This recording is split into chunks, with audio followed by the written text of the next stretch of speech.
말씀은 일어나 올라가라 라는 제목으로 오늘 말씀을 나누겠습니다. 우리 교회에 버스가 몇 대가 있습니다.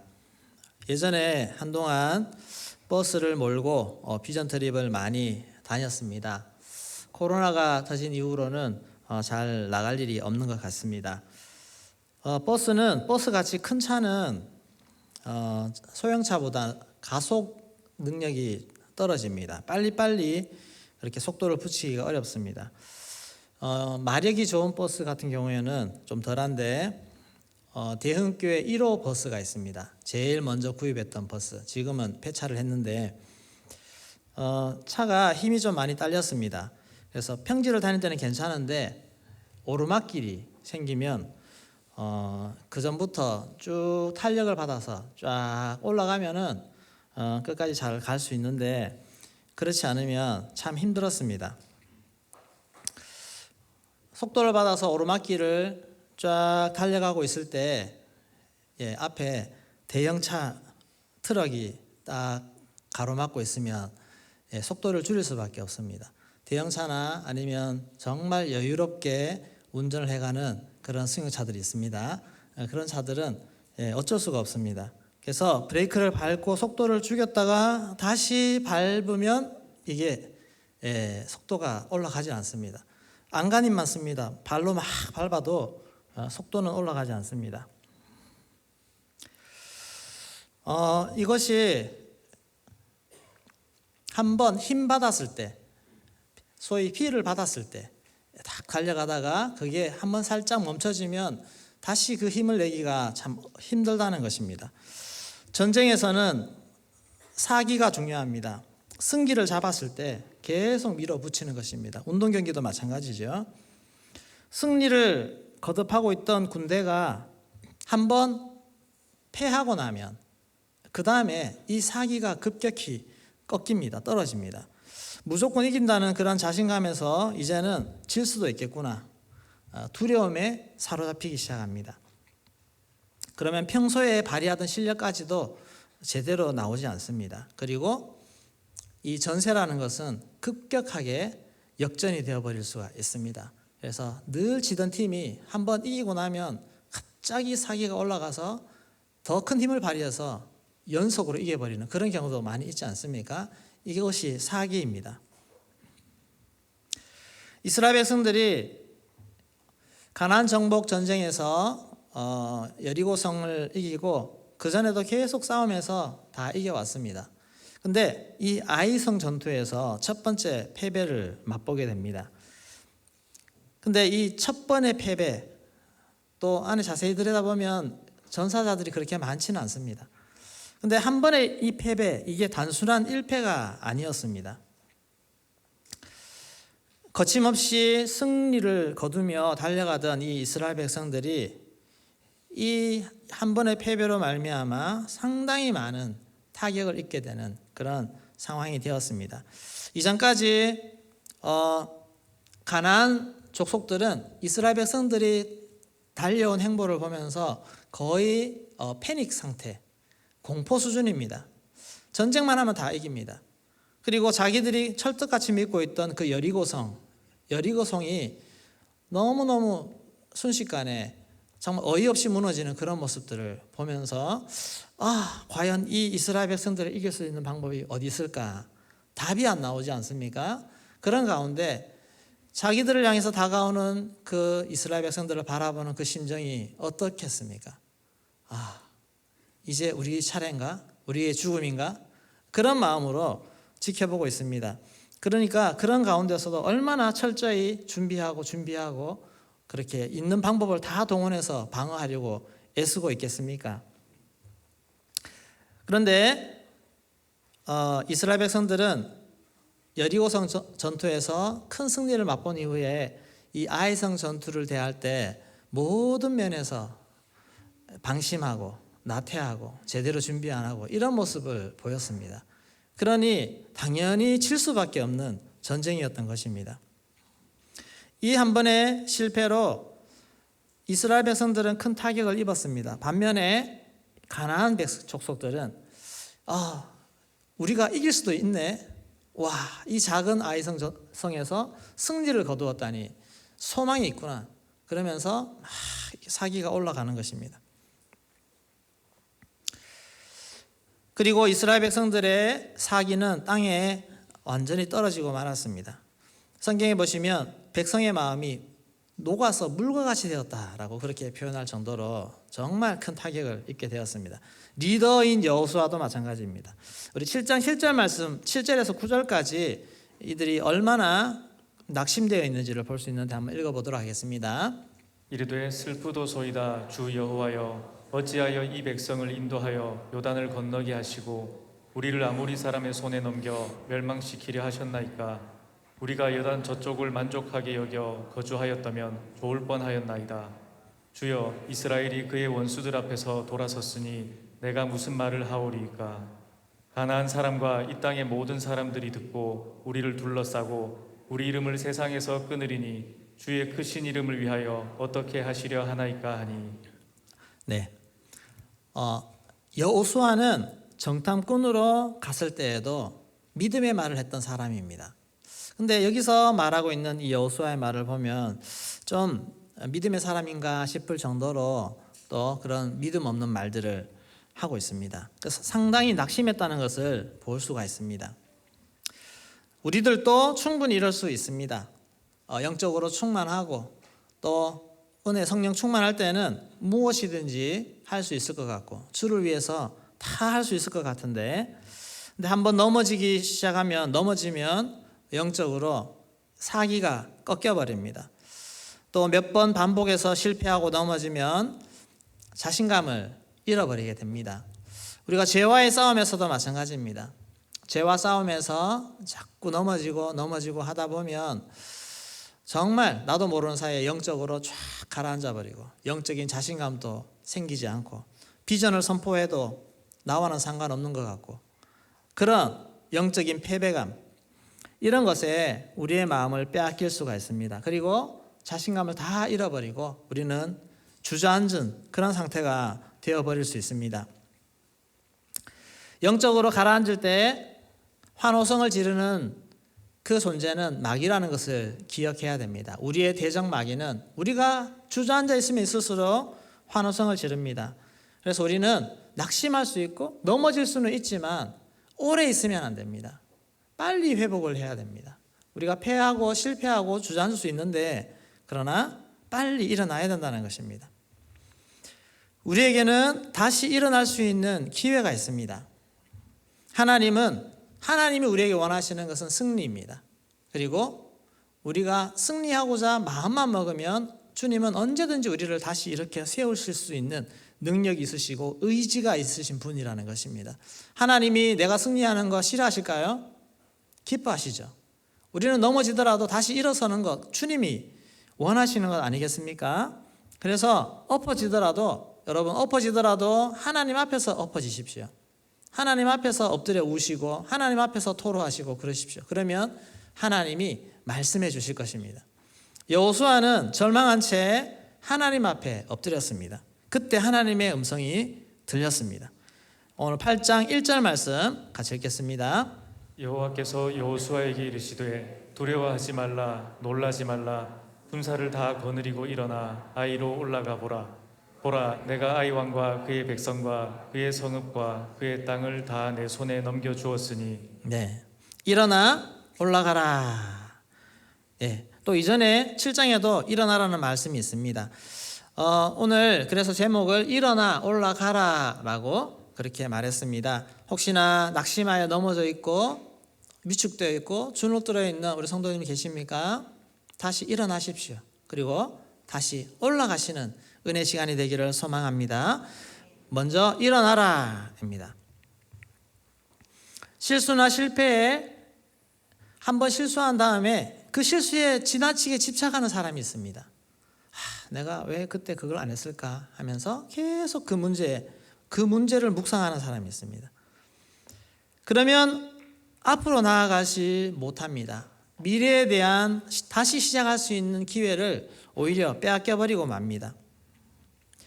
100년 전쯤에 미국의 네바다주에 살던 헨리 콤스톡이라는 사람이 있습니다.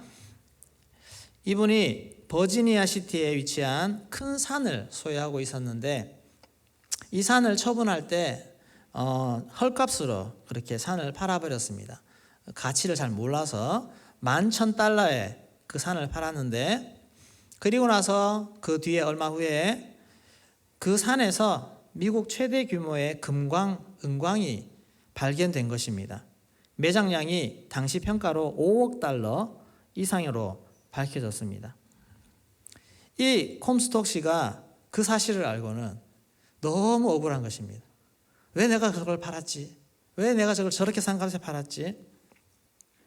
그렇게 한 달을 고민하다가 이 사람이 스스로 목숨을 끊어버렸습니다.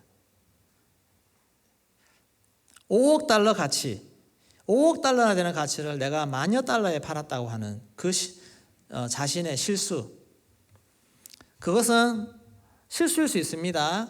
그러나 그 뒤에 두 번째 치명적인 실수가 바로 그 억울함을 이기지 못해서 생을 마감한 것입니다. 첫 번째 실수는 할 수 있지만 두 번째 실수는 안 할 수가 있지 않습니까? 또 한 사람을 소개합니다. 영국의 토마스 칼라일은 10년 동안 준비 기간을 거쳐서 프랑스 혁명사를 집필했습니다. 10년 준비 기간을 가지고 집필하는데 2년이 걸렸습니다. 총 12년이 걸렸는데 그 초고 분량이 수천 장이 될 만큼 아주 방대한 책입니다. 이 2년 동안 거쳐서 드디어 이 프랑스 혁명사 초고를 완성한 이 토마스 칼라일이 완성하자마자 그 원고를 들고 자기의 절친인 친구 존 스튜어드 밀이라는 사람에게 이 책을 좀 평가해 달라고 그것을 보냈습니다. 부탁했습니다. 이 밀이 그 원고를 이렇게 너무 많으니까 읽다가 그냥 잠이 들어버리고 말았습니다. 그리고 이 수천 장, 이 두꺼운 원고가 잠든 사이에 이 바닥으로 이렇게 떨어져 버린 것입니다. 다음 날 아침에 이렇게 실수로 떨어져 버린 원고를 그 하인이 보고 이 주인이 이거 필요 없어서 처분하려고 버린 쓰레기로 알고 그것을 다 불쏘시개로 태워버렸습니다.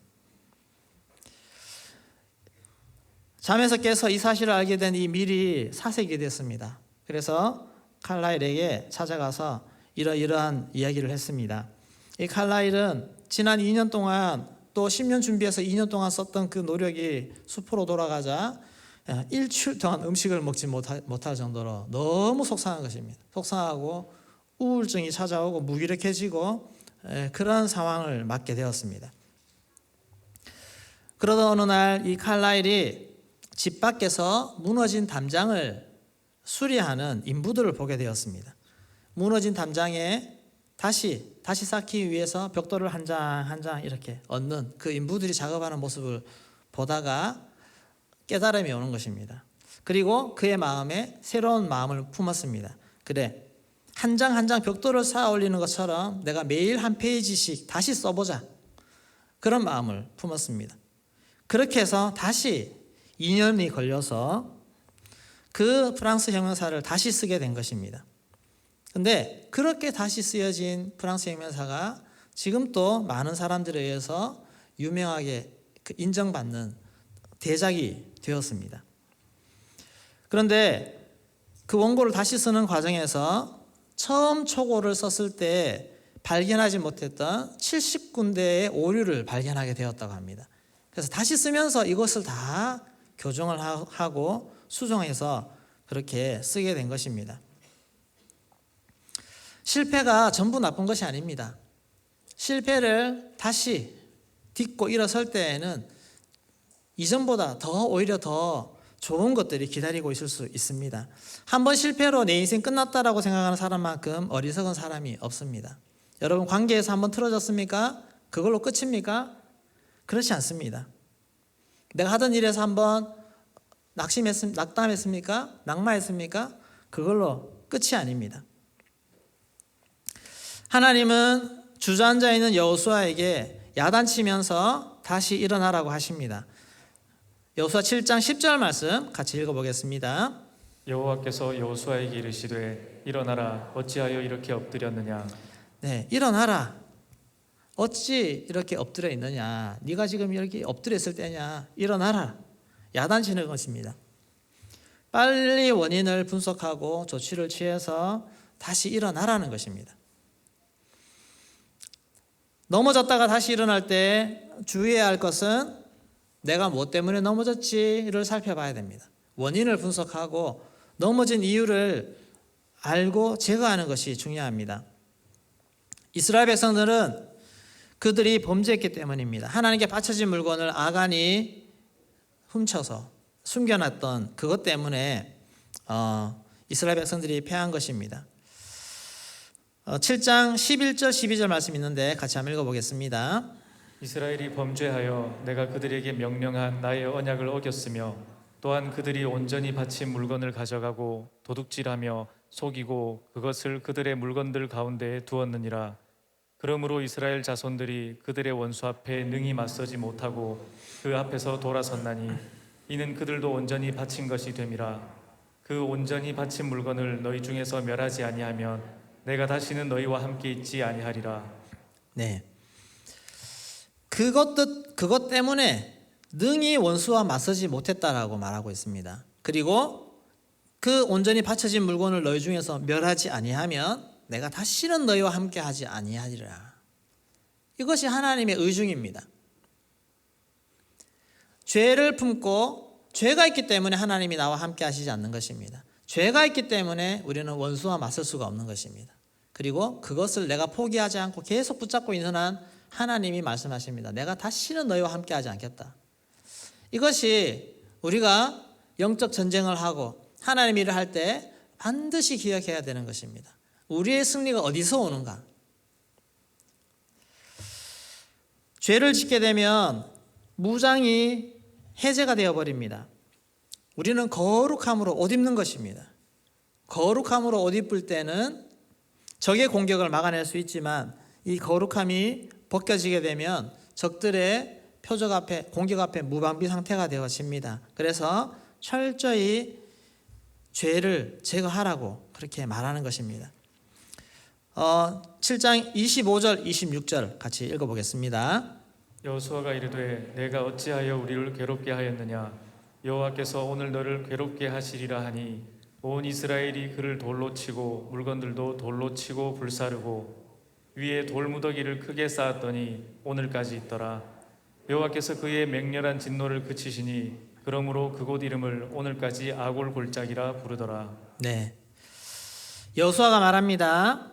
내가 어찌하여 우리를 괴롭게 하였느냐. 내가 어찌하여 우리를 괴롭게 하였느냐. 자, 나를 주저앉게 만들고 나를 넘어지게 만들고 나를 낙심하게 만드는 그것들이 무엇입니까? 혹시 그 안에 죄를 발견하셨습니까? 그것들을 향해서 그것이 욕심일 수도 있고 내 교만일 수도 있고 죄일 수 있습니다. 그것들을 향해서 우리는 이렇게 외쳐야 됩니다. 내가 어찌하여 나를 괴롭히느냐. 우리는 나의 안에 있는 이 죄를 향해서 말해야 됩니다. 어찌하여 네가 나를 괴롭히느냐. 이 죄 때문에 괴롭지 않습니까? 죄 때문에 우리는 수도 없이 넘어지지 않습니까? 그리고 이것들을 다 던져버려야 됩니다. 주님의 보혈을 의지해서 주님께 다 던지고 청산을 해야 됩니다. 깨끗이 털어야 됩니다. 그리고 나면 여호와의 진노, 맹렬한 진노를 내가 그치리니 그렇게 말씀하십니다. 그렇게 되고 나면 우리 주님은 다시 오셔서 비전의 말씀을 주십니다. 용기를 주십니다. 가나안 땅을 다시 정복하라고, 다시 일어서라고, 다시 올라가라고 그렇게 하나님이 말씀하십니다. 그 말씀이 8장 1절입니다. 1절 말씀 다시 한번 읽겠습니다. 여호와께서 여호수아에게 이르시되 두려워하지 말라 놀라지 말라 군사를 다 거느리고 일어나 아이로 올라가라. 보라 내가 아이 왕과 그의 백성과 그의 성읍과 그의 땅을 다 내 손에 넘겨 주었으니. 네, 똑같이 처음 여호수아 여리고성 나아갈 때 하나님이 두려워하지 말라 놀라지 말라 담대하라 내가 이 성을 너에게 주겠다 그렇게 약속하시는 말씀하고 똑같지 않습니까? 이 똑같은 말씀을 다시 주십니다. 아이성도 마찬가지다. 놀라지 말라, 두려워하지 말라, 용기를 가져라. 다 내가 너 손에 넘겨주겠다. 그런 말씀이 다시금 들리기 시작하는 것입니다. 여러분, 하나님이 하시는 음성이 내 안에 들리면 그것이 내 속에서 두려움을 몰아냅니다. 그리고 그 음성이 나로 하여금 힘을 갖게 하고 비전을 갖게 하고 소망을 갖게 하고 담력을 가지고 달려갈 수 있게 만드는 것이 되어집니다. 여러분, 하나님 앞에 엎드려서 내 안에 눌려있는 것들이 다 새롭게 되어지고 하나님의 이런 새로운 비전의 말씀이 내 속에서 흘러넘치는 그런 은혜를 회복할 수 있기를 소망합니다. 그렇게 되면 우리는 올라갈 수 있습니다. 다시 일어나야 됩니다. 일어나는 것이 먼저입니다. 실패했던 곳으로 다시 올라가는 것, 하나님이 이렇게 말씀해 주시지 않으면 쉽지 않습니다. 사람들은 트라우마가 있습니다. 한번 실패했던 거 다시 한 번 더 할 때 두려워합니다. 운전하다가 사고를 당하신 분들이 다시 운전대 잡는 것을 되게 두려워한다고 합니다. 운전을 무서워하는 것이지요. 그래서 그렇게 해서 운전을 안 하기 시작해서 어떤 분들은 그렇게 해서 계속 운전을 안 하시는 분이 있습니다. 뭐 남자들보다는 여자분들 중에서 내가 사고 한번 당했는데 이제 무서워서 운전 못 하겠어. 근데 전문가들이 얘기합니다. 두려워도 일주일 안으로 운전대를 다시 잡아야 된다고. 그러면 용기가 생기고 다시 할 수가 있습니다. 하나님은 여호수아에게 빨리 군대를 정비해서 다시 올라가라고 명령하셨습니다. 아이성 사람들이 자신들의 승리를 다른 가나안 족속들에게 다 전파해서 그렇게 이 소문이 빨리 퍼지지 않도록 빨리 가서 아이성을 다시 점령하라고 그렇게 말씀하시는 것입니다. 어떤 일에 넘어지셨습니까? 낙심해 있습니까? 빨리 일어나시기를 소망합니다. 아멘. 빨리 일어나셔야 됩니다. 관계에서 실패하셨습니까? 누군가로부터 상처를 입었습니까? 그 사람 이제 얼굴도 보기 싫고 저 멀리서 그 사람 나타난 거 보면 마주치기 싫어서 돌아가고 그렇게 하십니까? 다시 회복하셔야 됩니다. 다시 할 수 있습니다. 모든 관계에서 문제는 일방통행이 아닙니다. 나에게도 문제가 있는 거 아십니까? 서로 문제가 있습니다. 나를 더 살피고 내가 고칠 것은 더 없는지, 내가 성장할 부분은 더 없는지 그렇게 해서 다시 시작하십시오. 그러면 더 성숙한 관계로 자라고 성장해가고 관계를 맺어갈 수가 있습니다. 목회를 하면서도 참 실수할 때가 많은 것 같습니다. 때로는 이 실수가 너무 부끄러울 때도 있습니다. 그런데 그렇게 실수했다고 주저앉아 버리면 되겠습니까? 다시 일어나야 됩니다. 주저앉아 있으면 사탄이 틈탑니다. 그래서 빨리 일어나야 됩니다. 기도의 자리 나오면 하나님이 다시 일어날 수 있도록 위로하시고 격려하시고 용기 주시고 그렇게 하나님이 다시 이렇게 세워주십니다. 누구든 마찬가지입니다. 우리 성도님들 넘어질 때가 분명히 있을 겁니다. 그러나 그 넘어짐을 가지고 낙심으로 가지 마시고 주님 앞에 나와서 하나님 앞에서 새 힘으로 다시 일어설 수 있는 그런 은혜를 누리실 수 있기를 소망합니다. 목장 사역을 하면 우리 많은 목자 목녀님들 참 여러 어려움들을 겪지 않습니까? 마음고생 참 많이 하실 겁니다. 아마 이제 목자 못하겠습니다 하면서 우리 담임 목사님 찾아가신 분들 계신가요? 가려고 이만큼 생각했던 분 계시죠? 안 웃어주시네요. 네, 그런 분들 포기하시면 안 됩니다. 어려움은 누구에게나 있습니다. 그런 일이 왔을 때 내가 포기하고 뒤로 가면 사단은 승전가를 부릅니다. 내가 이겼다고. 사단이 자기가 이겼다고. 우리는 이전보다 더 강력한 모습으로 일어나서 사단의 코를 납작하게 만드는 그런 다시 일어나서 올라가는 회복의 모습을 보여줘야 될 줄로 믿습니다. 어떤 영역이든 마찬가지입니다. 우리는 태생 자체가 하나님의 자녀들은 뒤로 물러가는 자들이 아닙니다. 우리 히브리서 10장 39절 말씀을 읽겠습니다. 우리는 뒤로 물러가 멸망할 자가 아니요 오직 영혼을 구원함에 이르는 믿음을 가진 자니라. 뒤로 물러가 멸망할 자가 아닙니다. 앞으로 가서 쟁취하고 영혼을 구원함에 이르는 믿음을 가진 자다. 이런 믿음의 고백으로 모든 영역에서 다시 일어설 수 있는 하나님 은혜가 있기를 주의 이름으로 축원합니다. 두 번째, 이제 올라가라입니다. 일어났으면 올라가야 되죠. 다시 전쟁의 자리, 치열한 접전의 자리로 올라가야 됩니다. 그런데 여호수아는 다시 아이성으로 올라갈 때 더 철저히 준비를 했습니다. 한 번 실패한 이후에 다시 도전할 때는 다시 더 철저해질 수밖에 없습니다. 우리 3절 말씀 같이 읽겠습니다. 이에 여호수아가 일어나서 군사와 함께 아이로 올라가려 하여 용사 3만 명을 뽑아 밤에 보내며 처음에 올라갈 때는 3천 명만 보냈습니다. 근데 이번에 두 번째 올라갈 때는 3만 명을 보냈는데 그 중에서도 뽑아서 정예 병력입니다. 정예 병력 3만 명을 뽑아서 그것도 밤에 몰래 보냈습니다. 적이 눈치채지 못하도록. 조심성 있게 철저히 준비하는 모습입니다. 그리고 작전도 구체적으로 짰습니다. 매복 작전을 하고 유인 작전을 하고 다 적들의 반응이 어떻게 나올 것이라는 거 다 예상해서 어떻게 할지 시뮬레이션을 하는 것입니다. 이렇게 철저히 작전을 준비하고 또 군 지휘관들끼리 서로 맞대어서 이렇게 신호를 주면 이렇게 움직이고 다 철저하게 손은 발을 맞춥니다. 자, 첫 번째 공격에서는 전혀 볼 수 없었던 모습입니다. 첫 번째 공격에는 그냥 성 앞으로 무작정 갑니다. 가서 싸우다가 실패할 수밖에 없죠. 전쟁의 승리는 전쟁은 하나님께 속했지만 우리 사람들도 철저하게 준비하고 최선을 다하는 모습을 가져야 거기에 하나님이 함께해 주신다는 것입니다. 또 한 가지, 여호수아가 직접 지휘를 하면서 전쟁에 참여를 했습니다. 이것도 1차 때는 여호수아는 군사들만 보냈습니다. 자기는 가지 않았습니다. 우리 9절 10절 말씀 같이 읽겠습니다. 그들을 보내매 그들이 매복할 곳으로 가서 아이 서쪽 베델과 아이 사이에 매복하였고 여호수아는 그 밤에 백성 가운데에서 잤더라. 여호수아가 아침에 일찍이 일어나 백성을 점호하고 이스라엘 장로들과 더불어 백성에 앞서 아이로 올라가매. 네, 여호수아가 그 밤에 백성들 가운데 그 군인들과 함께 가서 거기서 같이 잤습니다.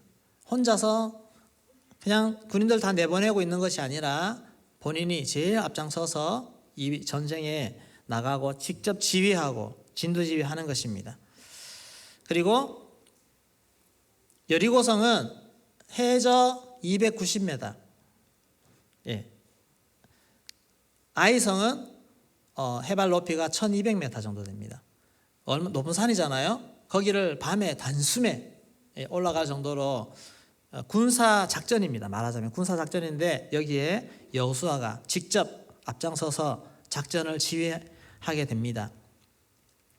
그리고 승기를 잡았을 때에도 여호수아는 끝까지 마음을 놓지 않고 지휘했습니다. 우리 8장 26절 말씀 읽어보겠습니다. 아이 주민들을 진멸하여 바치기까지 여호수아가 단창을 잡아든 손을 거두지 아니하였고. 네, 이 칼을 잡은 손을 거두지 않았다. 이 말은 긴장을 놓지 않고 완벽하게 진압할 때까지 마음을 지키고 있었다는 것입니다. 긴장을 늦추지 않았습니다. 너무나 달라진 여호수아의 태도입니다. 1차와 패배했을 때 너무너무 달라진. 그래서 다시 일어나서 다시 올라갈 때에는 우리의 모든 것을 새롭게 하고 철저히 준비하고 그렇게 해서 달려나가면 하나님이 거기에 함께 개입하시고 도와주셔서 우리는 반드시 승리할 수가 있습니다. 다시 올라갈 때는 죄악도 제거해야 됩니다. 거룩해야 됩니다. 그리고 마음도 단단히 먹어야 됩니다. 가나안 성 중에 아무리 작은 아이 성이라도 방심하고 자만하고 우습게 보면 이길 수 없습니다. 우리는 어디에서든 최선을 다해야 됩니다. 그래서 다시 올라간 아이성 전투에서 멋지게 승리했습니다. 그리고 그 아이성은 가나안 전체를 정복하는 데 있어서 중요한 위치인데 그것을 정복하게 되었습니다. 우리 교회에 많은 사역들이 있습니다. 영혼 사역들, 목장 사역, 또 다음 세대 교육 사역, 전도, 예배 사역 등등의 앞으로도 펼쳐질 많은 사역들이 있는데 이 모든 것이 영적 전쟁입니다. 그냥 쉽게 시간 지나면 다 열리고 되겠지, 그것이 아닙니다. 우리가 철저히 우리 자신을 살피고 또 앞으로 어떻게 나가야 될지를 철저히 계획을 세우고 또 분석하고 배우고 준비하고 이런 과정들을 거쳐야 우리가 앞길을 열어갈 수가 있게 되어집니다. 저절로 되는 것은 아무것도 없습니다. 가장 중요한 것, 여러분 거룩을 지킬 수 있기를 소망합니다. 거룩을 잃어버리면 싸움 자체가 의미가 없습니다. 싸울 수가 없습니다. 우리는 거룩 전쟁입니다. 영적 전쟁은 거룩하지 않고서는 싸울 수 없는 것입니다. 왜냐하면 거룩하지 않으면 하나님이 우리 편이 되어주지 않기 때문에 그렇습니다. 우리가 하나님 편이 되려면 우리는 하나님의 자녀로서 거룩한 성품을 가지고 하나님의 말씀을 붙잡아야 되고 하나님의 말씀을 지키는 자가 되어야 됩니다. 그래야 승리할 수 있는 가장 기본적인 요건을 갖추게 되는 줄로 믿습니다. 거룩할 수 있기를 소망합니다. 말씀 지키는 것을 최우선으로, 죄를 가장 무서워할 줄 아는 그런 하나님의 거룩한 자녀가 되어야 됩니다. 죄를 향해서 이렇게 외치십시오. 아까도 말했지만 네가 어찌하여 나를 괴롭히느냐. 죄는 나를 괴롭히는 존재입니다.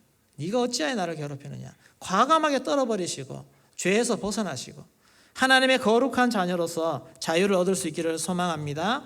죄를 달고 신앙생활하기가 얼마나 힘이 듭니까? 죄를 품고 예배에 와보십시오. 예배가 달갑지 않습니다. 죄를 품고 기도하려고 앉아보십시오. 얼마나 기도가 안 되겠습니까? 죄를 품고 있다는 자체가 우리 하나님의 자녀들에게는 고역입니다.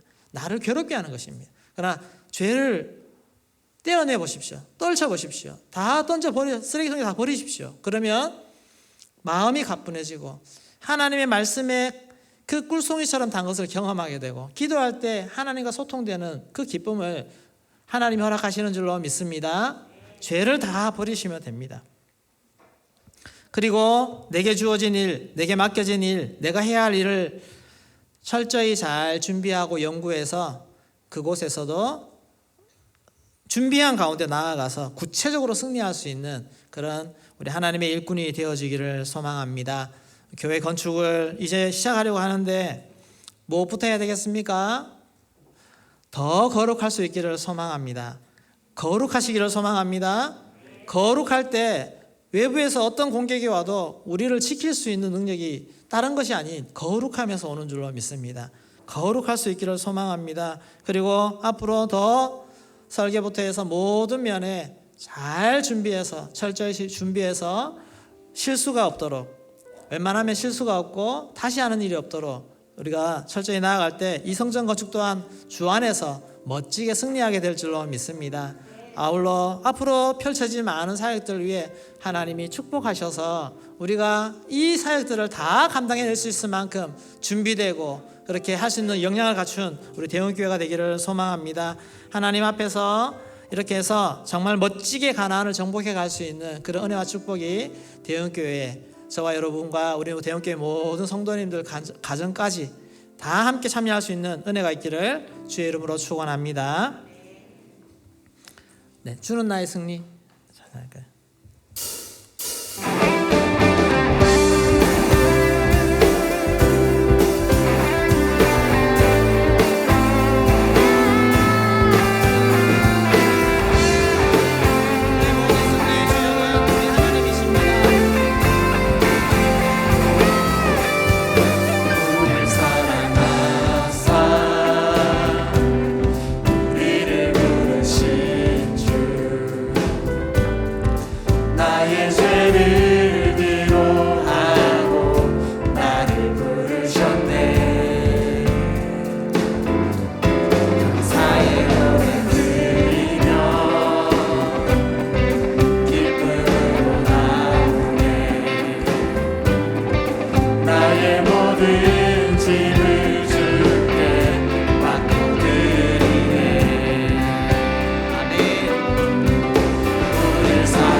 전신갑주의 비치고